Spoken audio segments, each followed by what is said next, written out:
અબ્દુલ કરીમ જાગૃત નાગરિક તરીકે આપણે શું સમસ્યા છે? સમસ્યા એ છે કે આપણે ગોધરા ગામના વર્ષાબેન કંડર સરપંચ છે, જે ગેરકાયદેસર બાંધકામ કરે છે તે બાબતે કેટલી રજૂઆતો કેટલી ફરિયાદો થઈ છે.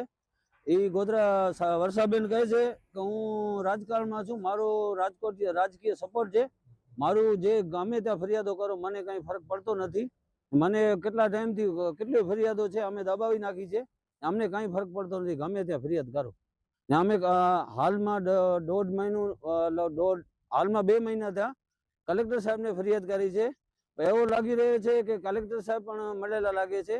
હાલમાં જ સુરેન્દ્રનગરમાં 30 કરોડમાં કલેક્ટર આવી ગયો હતો લાંચમાં, તો ભુજ શહેર જેવી લાંચ ભ્રષ્ટાચાર ક્યાં નથી હાલતો. ને કલેક્ટર સાહેબ નથી ફોન ઉપાડતા, નથી અને વર્દીનો કોઈ એમને પોતાની સત્તાનો ગેરઉપયોગ કરે છે. ગરીબોનો તો કામ જ થતા નથી, ગરીબોની અરજી ડબ્બામાં નાખી દેવામાં આવે છે.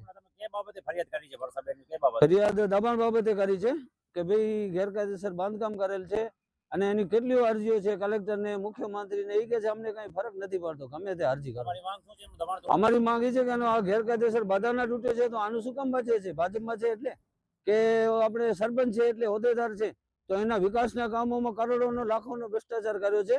બધો એનો ખુલ્લો કરવામાં આવે, એના ઘર બેંક એની ઈડી દ્વારા રેડ કરવામાં આવે, સીઆઈડી દ્વારા તપાસ કરવામાં આવે, એવી અમારી માંગણી છે.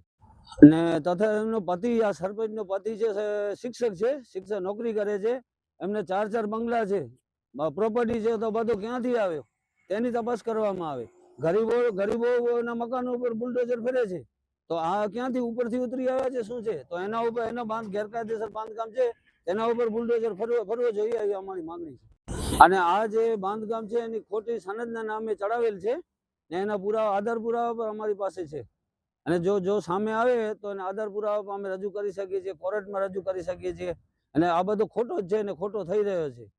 તો અમારે આ મુખ્યમંત્રી સાહેબને વિનંતી છે, કલેક્ટર સાહેબને, કે આ તાત્કાલિક એનું ગેરકાયદેસર બાંધકામ છે તોડી પાડવામાં આવે, ને એને સસ્પેન્ડ કરવામાં આવે, ને એની તપાસ કરવામાં આવે, એની મિલકતની તપાસ કરવામાં આવે. છેલ્લા 10 વર્ષથી આ હોદ્દા ઉપર છે, ને એની વિરુદ્ધ જે બોલે છે તેની ઉપર ખોટા કેસો કરવામાં આવે છે, એની ફરિયાદો દબાવી દેવામાં આવે છે, ધમકીઓ આપવામાં આવે છે. તો આ બધું ખોટું કહેવાય, ને આના ઉપર તાત્કાલિક એક્શન લેવામાં આવે. ને ખોટી ફરિયાદોમાં ધમકીઓ આપે છે કે ફસાવી દેશું, જે અમારી વિરુદ્ધ જશે એને ફસાવી દેશું, માટે તાત્કાલિક એની ઉપર એક્શન લેવામાં આવે.